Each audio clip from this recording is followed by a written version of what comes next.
from your heart. Ask him from your heart, people. God is about to surprise you. Your breakthrough will not bring you shame. Come on.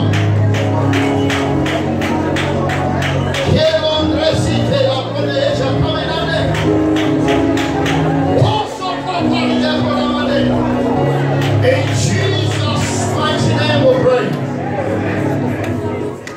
Some of you don't understand that prayer point. Let me break it down for you, and just so that you pray it another way with understanding. I sense in my heart you don't understand it. Pray that, Lord, before life asks me questions, give me the answers.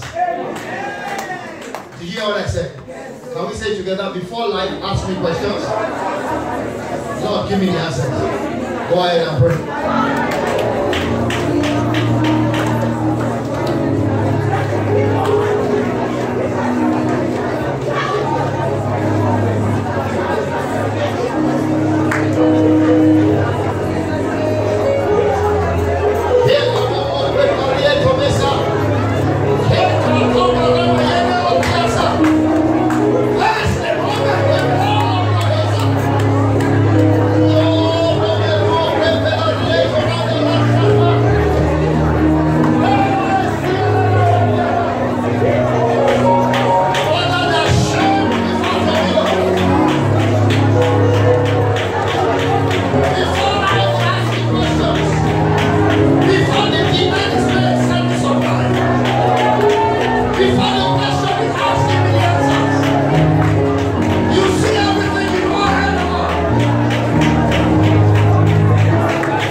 Mary either.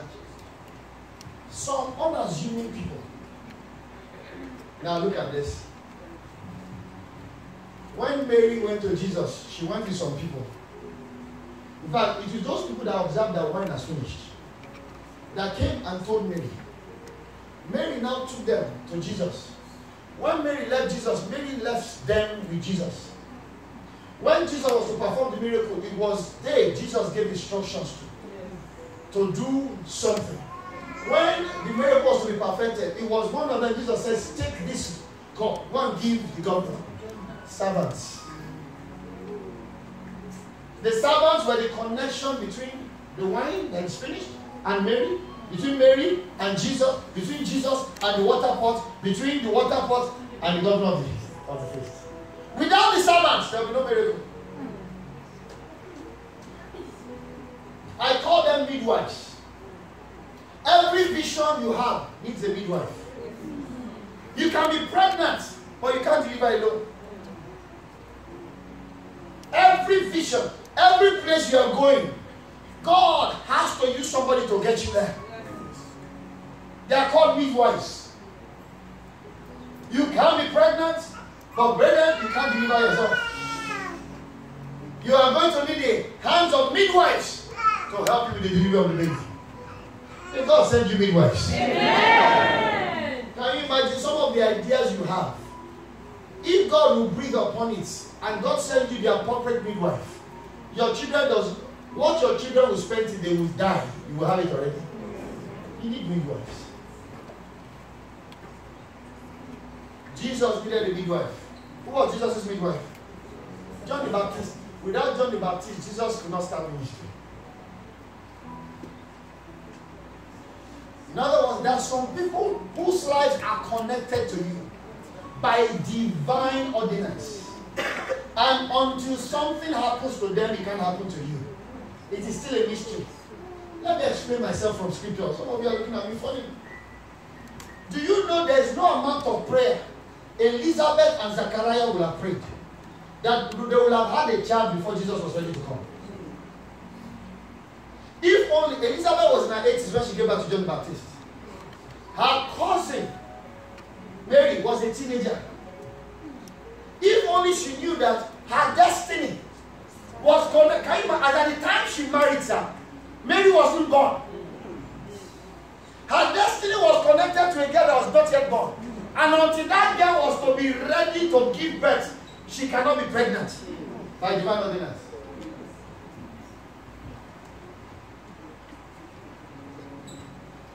It was after Mary was, and guess what, man? If Mary at that time did not say to the angel, let it be unto me according to your word, Elizabeth would not yet be ready. Because by God's divine ordinance, John the Baptist must be 6 months older than Jesus. There's it's a mystery, people. It is a mystery. There are some people whose destiny is connected to your own by divine purpose. It goes beyond you. If they are not ready, you won't be ready.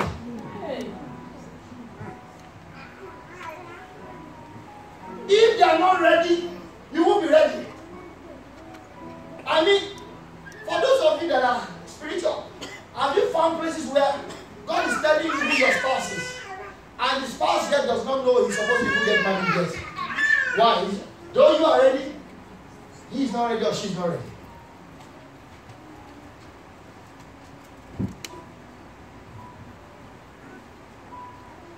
There's no way they will have ascended the throne without Jonathan. Not possible.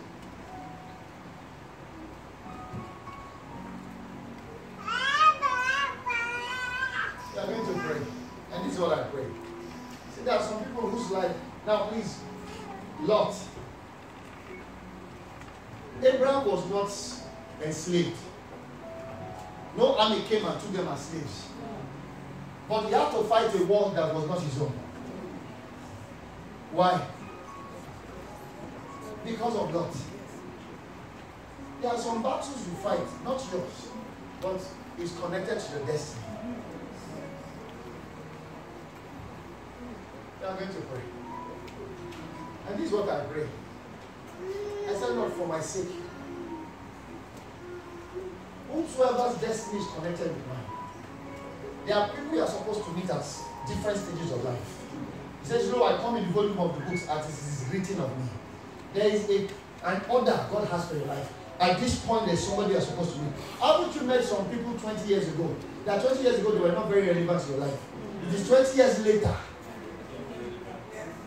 Who made you meet them 20 years before? God. Not for that time, but for 20 years to come.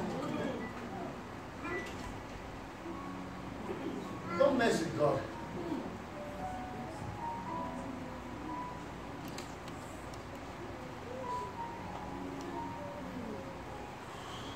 We are going to pray. Lord, whosoever's destiny is connected with me, Father, for my sake, let them not be slow. Let them not be slow. Lord, they will not miss their own timing. Do you know why? Their timing is connected to your own time. Stand and let's pray. Pray.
Finally, I'm going to give you 5 keys that make this miracle possible. Number 1, very quickly, sharp. 5 keys that make this miracle possible. And these are the things you are going to need for this your new season. Amen. Today, 2 things the Lord will do for you. He will pour fresh fire on you. Amen. Every coldness, the things that you want to break, you sleep off. Your Bible is becoming a storybook. You are not excited in your heart to do things for the Lord. It's called lukewarmness. Lukewarmness is going out of the door this morning. Amen. Then number 2, God wants to set you up for the rest of the year. So that you end the year from today. Mark it down, write it down. Whatever January to August will not deliver into your hand. Because some things will happen this month. Yeah. September to December will happen.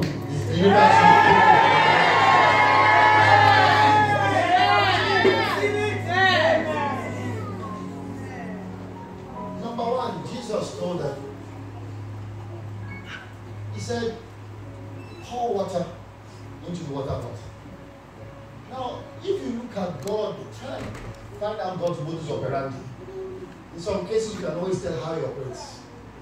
And God's operation is actually based on what He has said, which is binding on Him. Let me explain this. God is sovereign. Sovereignty means there's nothing higher than Him and no one higher than Him. God is sovereign. But you see, God is only sovereign before He speaks. The moment God speaks, God is no longer sovereign. It is His word that becomes sovereign. Otherwise, He's not subject to His word. I take that again. And listen to me carefully. Sovereignty means there's nothing superior to you. Huh? When God is sovereign until He speaks, the moment God speaks, He loses His sovereignty to His word. Because He Himself now becomes subject to what He has said. That's why the Bible says in Psalm 138 verse 2. I worship towards the holy temple. Praise your name for your loving kindness and for your truth. For thou hast highly exalted your word above all your names. When God says the day you eat of it, you die. If God says, man says, you will not die again, who will ask you questions? But if God says you die, you die. For Him to change it, He needs to destroy Himself, first of all. That's how sure the promises of God are.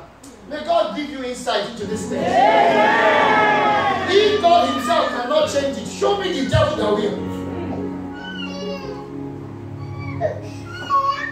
Anything God has said, He must do it. Yes, Lord. He must. 2 Corinthians 1:20. For all His promises in Him are yea, and in Him, amen.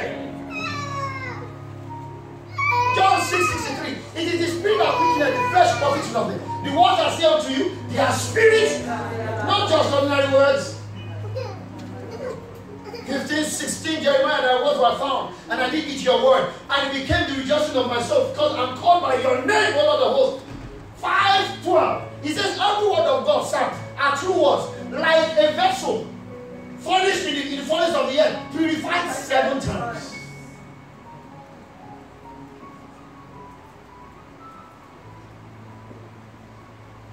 Isaiah 34:16.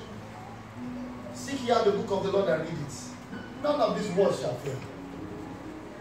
45:6-7-8. Bible says the flower faded, the grass withered, but the word of God. Hey,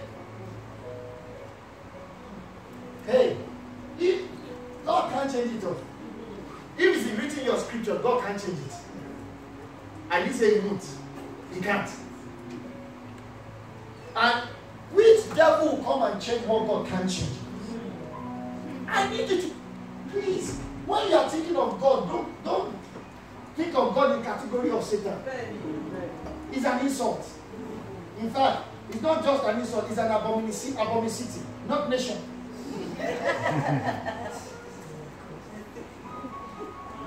How can men compare you to your creation?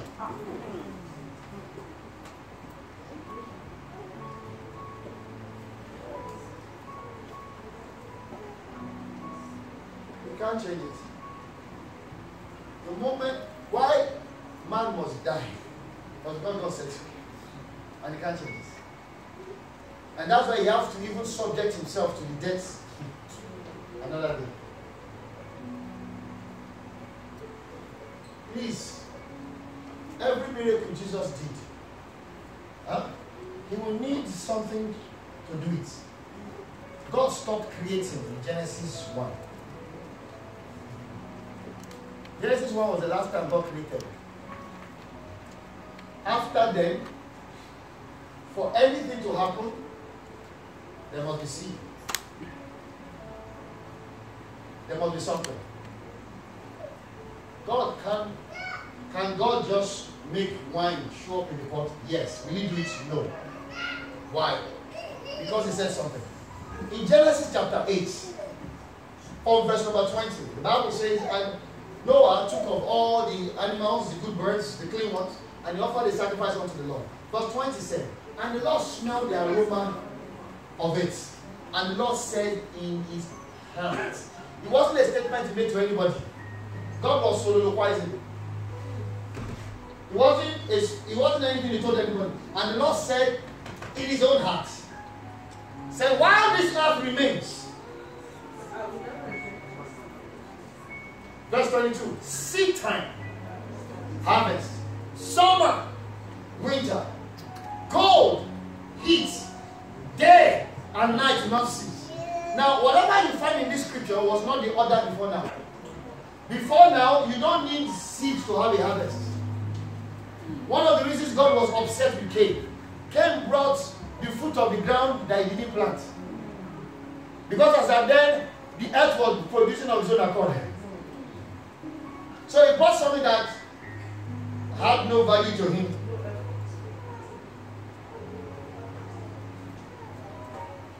And before now, the order was not day and night. The order was night and day. For the evening and the morning were the first day. Everything changed from here. So, even God is subject to this from now on. In other words, a woman went to Elijah and said, the debtors, creditors rather, they want to come and take the son of your prophet. And what did the man of God ask her? What do you have? Because since this Genesis 8, for God to do something, he must have something.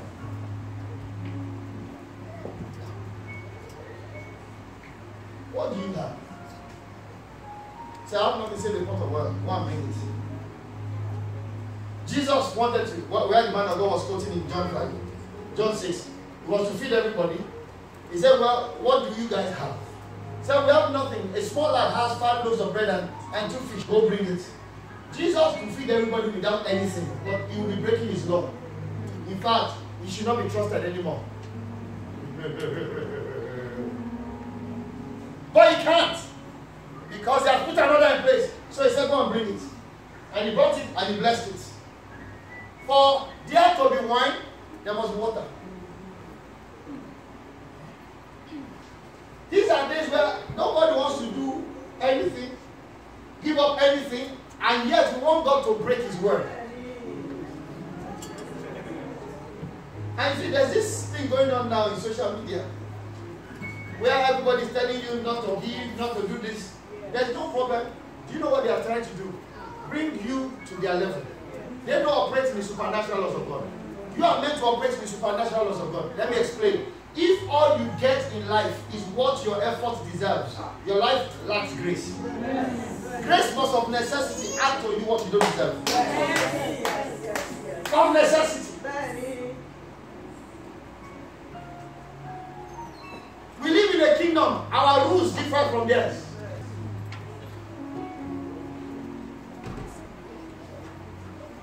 Jesus, God was speaking, said, you keep gathering and yet your barns are not full. You are harvesting, yet you have not enough to eat. What's going on? They have decided to live like the Philistines.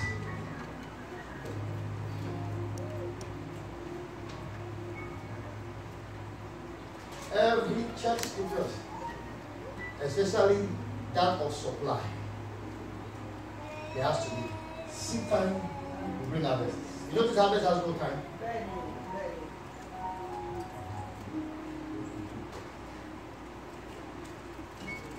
Every supply.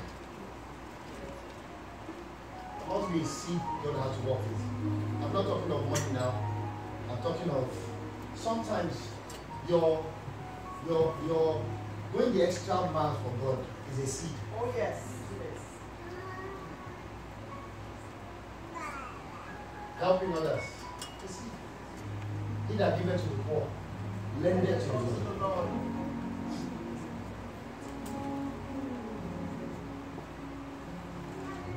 Some of us, we only give to people that can say thank you to you.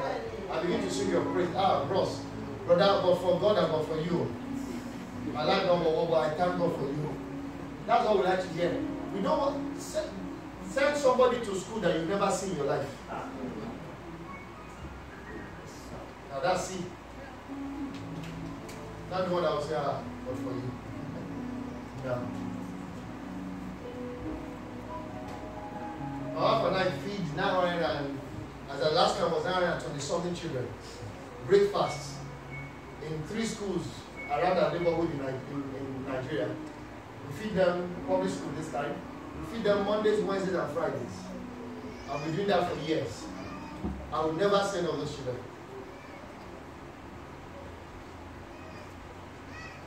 And what they will need to keep having that breakfast, God will send it to me because He can trust me to send it there. Oh, yes.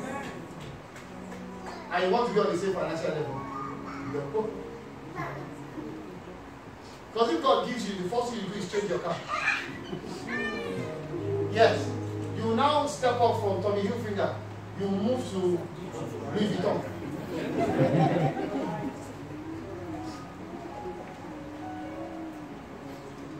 How many lives have you added value to?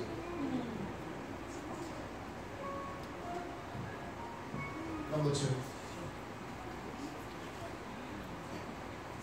To Him who sits on the throne and unto the Lamb.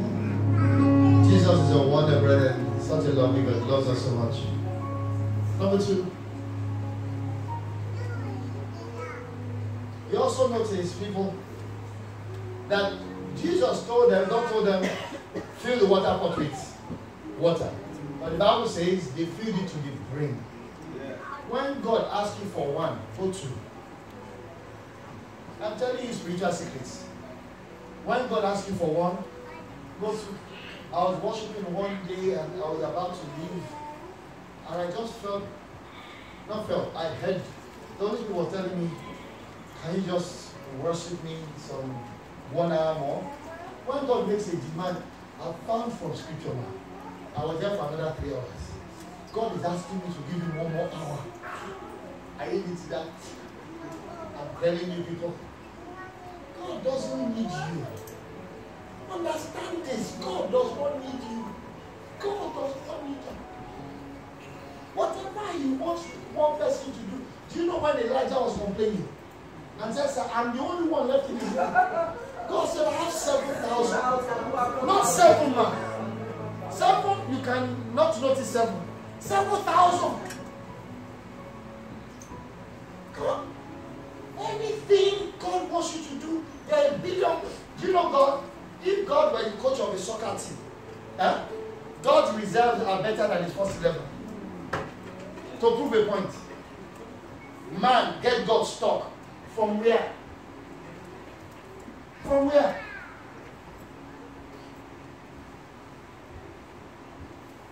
Oh, you won't do it. God says to do it, you won't do it. God will go and look for someone that doesn't have your capacity. Somebody that is an imbecile. Use him to do that thing better. And when you want to come back and tell you, it's too late. God. So, I'm serious. This lack of knowledge of who God is causing us trouble. God is asking you to do something, and you are.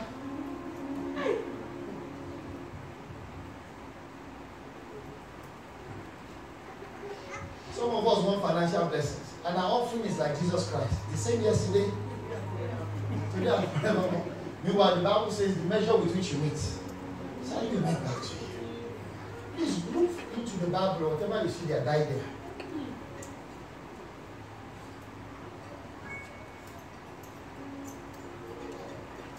They filled it to the brim. So these people are not even the ones. Number 3.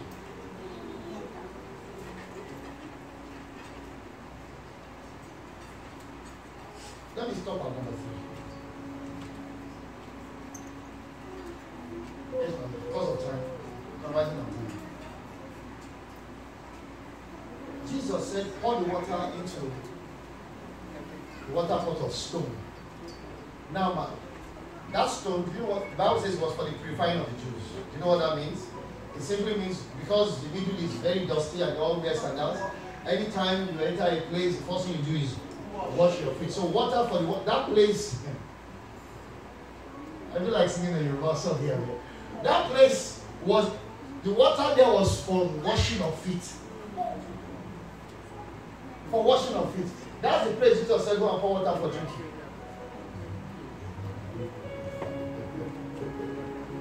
Woo!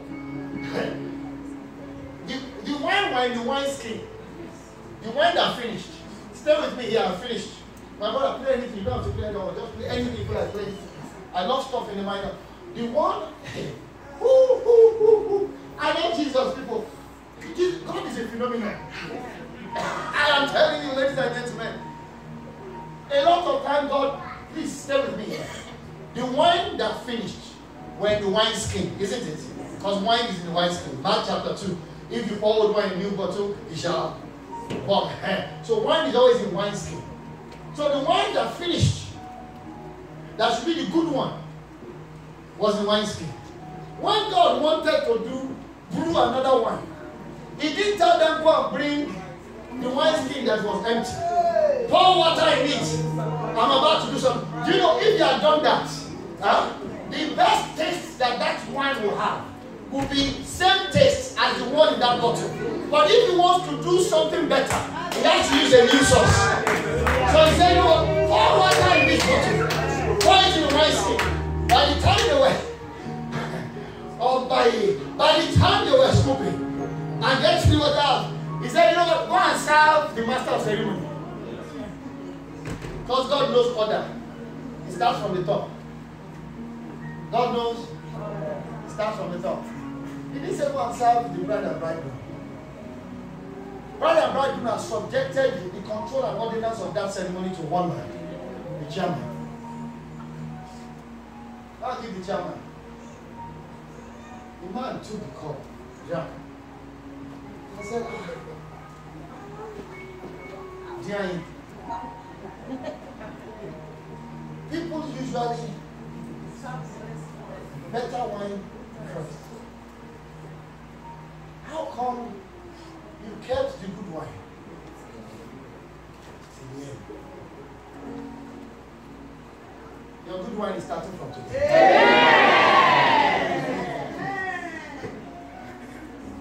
In other words, usually people have good momentum at the beginning of the year, and when the year is about to end, they begin to wind down and unwind down. How come you are gaining more momentum towards the end of the year than at the beginning of it? In other words, why is your end better than your beginning? Because the usual thing is the end is better, the beginning is better than the end. How come your own end is better than your beginning?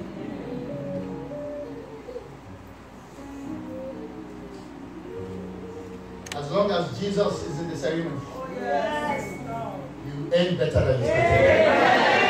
If you are ending this year better than you started, it's time to your feet.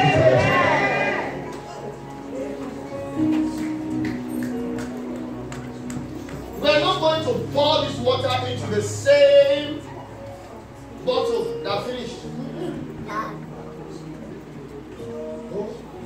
No ring. All honor to you. All glory. All honor. All honor to you. Holy Father.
My husband has been seduced by one young lady.